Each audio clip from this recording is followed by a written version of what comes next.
Assalamualaikum warahmatullahi wabarakatuh.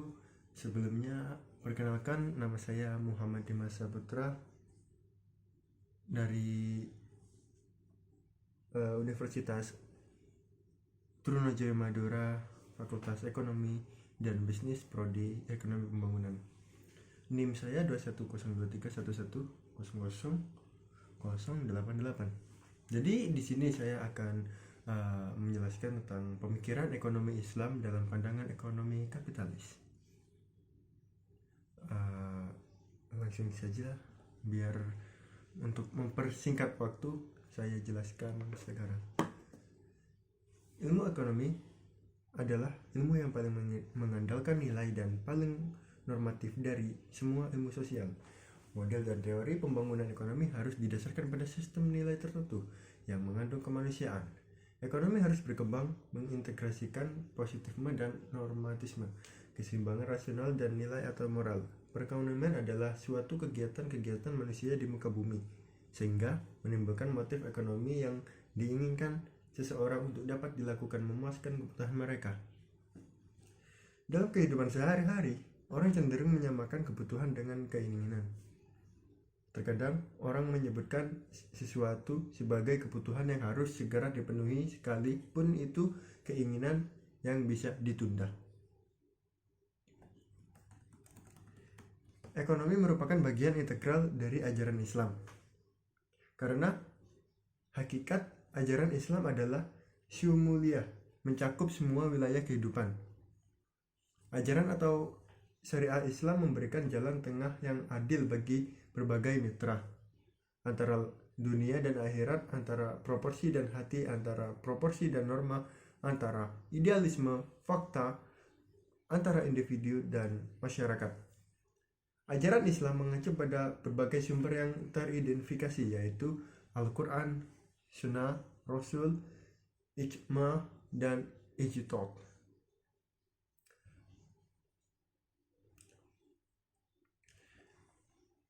Sistem ekonomi Islam berbeda dari kapitalisme. Dalam beberapa hal ini kontras dari kapitalisme, di mana Islam mengutuk akumulasi kekayaan dan menentang eksploitasi pekerja. Dalam Islam, orang miskin tidak distimigasi sebagai penduduk pemalas yang menolak menabung dan berinvestasi. Doktrin Islam yang paling terlihat mendukung upaya untuk mencapai keadilan sosial melalui kesetaraan. Oleh karena itu, kami mencoba menjelaskan bagaimana sistem ekonomi Islam dan sistem ekonomi kapitalis dibandingkan, serta bagaimana teori ekonomi Islam dalam perspektif ekonomi kapitalis untuk menunjukkan kegunaan kedua sistem ekonomi tersebut.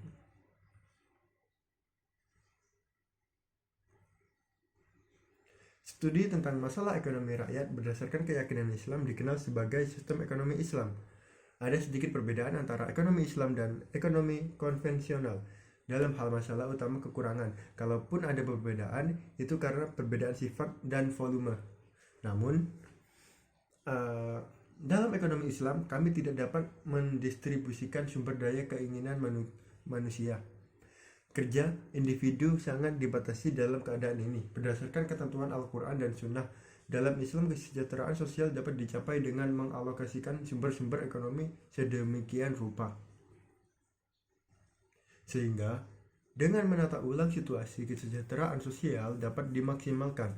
Selain itu, sistem ekonomi sangat dipengaruhi oleh pandangan hidup seseorang yang diatur oleh Islam. Sistem ekonomi Islam mengatur hal-hal berikut: metode kepemilikan, gagasan kepemilikan, tata cara pengelolaan aset mulai dari pemanfaatan dan berlanjut ke pemilikan properti atau bisa disebut investasi, dan tata cara pembagian harta kekayaan di masyarakat. Misalnya dalam sistem ekonomi Islam, nilai esensialnya adalah kepemilikan mutlak atas sumber daya ekonomi, tetapi kekuatan untuk menggunakannya Muslim yang mengambil keuntungan dari sumber daya yang telah disediakan Allah untuk mereka, seperti meninggalkan tanah atau ladang yang tidak digarap, tidak akan kehilangan hak ekonomi mereka. Jumlah waktu seseorang dapat memiliki suatu benda ditentukan oleh beberapa lama dia hidup di bumi ini. sumber daya alam untuk kepentingan umum atau negara, atau setidaknya dikuasai oleh negara untuk kepentingan umum atau negara. Semua prosedur ini diatur oleh hukum Islam. Tidak boleh ada aspek riba, perjudian, penipuan, atau praktik serupa lainnya dalam cara memperoleh dan mengelola properti. Transaksi yang dilakukan harus halal dalam pandangan Islam. Dan jenis usaha yang dilakukan juga harus halal. Secara garis besar keturunan dan kebijakan ekonomi pada masa Rasulullah SAW antara lain, yang pertama, kekuasaan tertinggi adalah milik Allah Subhanahu wa Ta'ala, dan Allah adalah pemilik absolut atas semua yang ada. Manusia merupakan pemimpin atau bisa disebut khalifah Allah di muka ini. Semua yang dimiliki dan didapatkan oleh manusia adalah karena izin Allah. Kekayaan tidak seharusnya ditimbun dan kekayaan harus diputar. Contohnya, kita harus jika kita punya uang, kita harus bersedekah ke kotak amal dan lain-lain. Eksploitasi ekonomi dalam segala bentuknya harus dihilangkan, termasuk riba. Sumber-sumber pendapatan negara pada masa Rasulullah antara lain, yang pertama, jizyah, merupakan pajak yang dibayarkan oleh non-muslim, khususnya ahli kitab, untuk jaminan perlindungan jiwa, harta atau kekayaan. Pada masa itu, jizyah dibayar dengan 1 dinar per tahun untuk orang yang mampu. Kedua, kharaj, biasa juga disebut pajak tanah yang dipungut dari non-muslim ketika Khaybar ditaklukkan. Jumlah kharaj yang dibayar tetap, yaitu setengah dari produksi. Dan yang ketiga, ushur, adalah biaya impor yang dikenakan kepada semua pedagang, dibayar hanya sekali dalam setahun dan hanya berlaku terhadap barang lain atau dari 200 dirham. Sistem ekonomi kapitalis.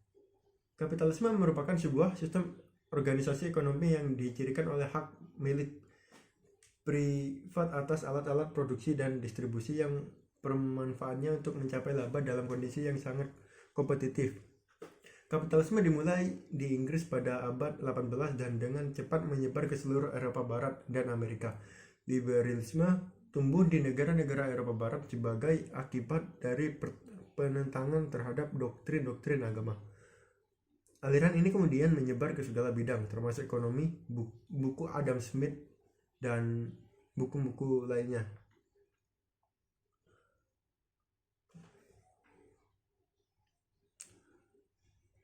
Setelah itu, aspek filosofi ekonomi.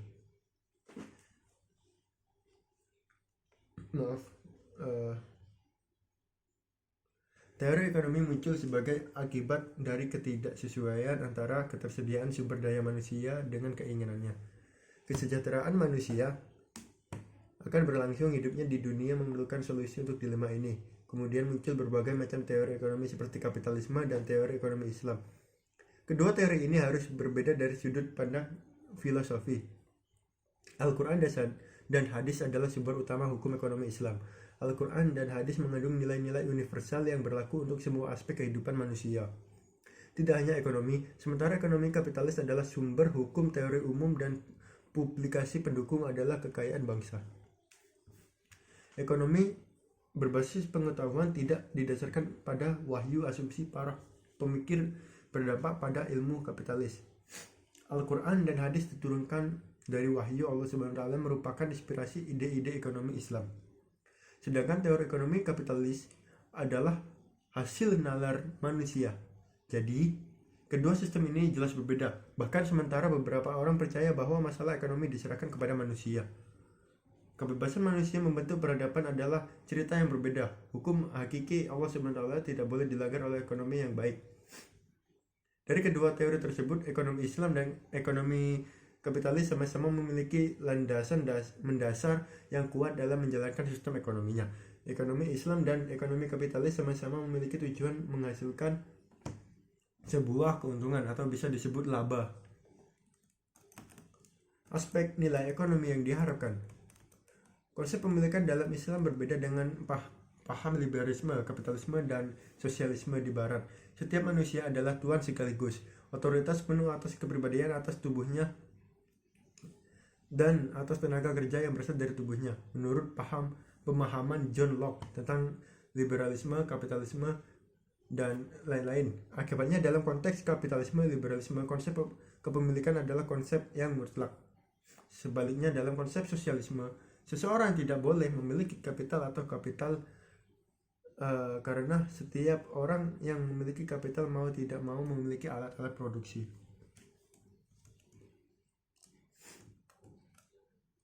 Manfaat tidak hanya substansi merupakan inti dari konsep pemilikan Islam. Kepemilikan manusia merupakan anugerah dari Tuhan Yang Maha Esa yang harus disyukuri dalam Islam. Bagaimanapun, kepemilikan dipisahkan menjadi beberapa bentuk. Ada kepemilikan individu, kepemilikan bersama, dan kepemilikan negara. Namun penting untuk dicatat bahwa tidak satupun dari kepemilikan tersebut bersifat mutlak, tetapi terkait dengan penciptaan kemaslahatan umum dan usaha untuk mengalami terjadinya kemudaratan. Keadilan. Apabila masalah ekonomi selesai ditangani, mekanisme dianggap adil dalam ekonomi liberal sampai kapitalis. Artinya suatu proses ekonomi dianggap adil bila pemerintah tidak campur tangan dalam mekanisme pasar, dibiarkan bekerja sendiri. Pentingnya memperhatikan dan melindungi keadilan sangat ditekankan dalam Islam, bukan hanya untuk orang lain, tapi juga untuk diri kita sendiri. Aspek instrumen kebijakan. Setiap sistem ekonomi memiliki nilai instrumentalnya sendiri menurut aliran pemikiran ekonomi tertentu. Ada 5 nilai instrumental penting dalam sistem ekonomi Islam yang mempengaruhi perilaku ekonomi seorang muslim, masyarakat, dan pembangunan ekonomi pada umumnya. Berikut ini adalah nilai-nilai instrumental. Yang pertama, zakat. Zakat adalah kewajiban agama yang ditempatkan pada aset seseorang menurut kriteria tertentu, dan itu adalah salah satu rukun Islam. Ketika zakat dikaitkan dan ditekankan bersama dengan nilai-nilai instrumental lainnya, seperti larangan riba, fungsi zakat dalam distribusi pendapatan menjadi lebih jelas. Kedua, larangan riba dan kerjasama ekonomi harus diungkapkan di semua tingkat kegiatan ekonomi, produksi, dan distribusi barang dan jasa. Sebab menurut ajaran Islam, karakter masyarakat ekonomi adalah gotong royong. Jaminan sosial. Ada banyak pelajaran dalam Al-Quran, misalnya untuk menjamin tingkat dasar dan kualitas hidup bagi seluruh masyarakat. Peran negara meliputi masalah hukum, perencanaan, dan pemantauan alokasi dalam distribusi sumber daya dan uang, distribusi pendapatan dan kekayaan, serta pertumbuhan dan stabilitas ekonomi. Jadi kesimpulannya, Islam dan kapitalisme dua hal yang saling mempengaruhi dalam sosiologi. Islam ada dalam masyarakat kapitalis. Kapitalisme perdagangan atau bisa disebut komersial kapitalisme sudah ada sebelum kedatangan Islam. Sebelum Islam lahir, Mekah adalah pusat perdagangan dan keuangan internasional yang maju.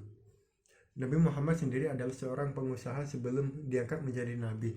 Jadi kapitalisme adalah paham atau sistem dari luar, tetapi sebuah aliran pemikiran ekonomi masuk dan pengaruhi ekonomi Islam. Tentu saja dalam perkembangannya, ajaran Islam mempengaruhi dan memperbaiki kehidupan ekonomi atau kapitalisme yang berlaku. Karena itulah Islam dan kapitalisme merupakan dua kekuatan yang saling berinteraksi dan mempengaruhi. Sistem definisikan sebagai suatu organisasi dari berbagai elemen yang saling berhubungan. Unsur-unsur tersebut juga saling mempengaruhi dan bekerja sama untuk mencapai tujuan tertentu, sehingga dipahami bahwa sistem ekonomi adalah suatu organisasi ekonomi kapitalis mengandung paham sekularisme. Islam memposisikan dirinya sebagai sistem Islam atau sistem ekonomi merupakan subsistem Islam. Ini berarti bahwa sistem ekonomi Islam masih bertumbuh pada akidah, hukum, dan etika syariah. Sistem ekonomi kapitalis memasukkan barang ke dalam tujuan utama, sedangkan sistem ekonomi Islam membawa kebahagiaan sejati di dunia dan nanti sebagai tujuan utama, dan harta kekayaan hanyalah sebuah sarana. Terima kasih.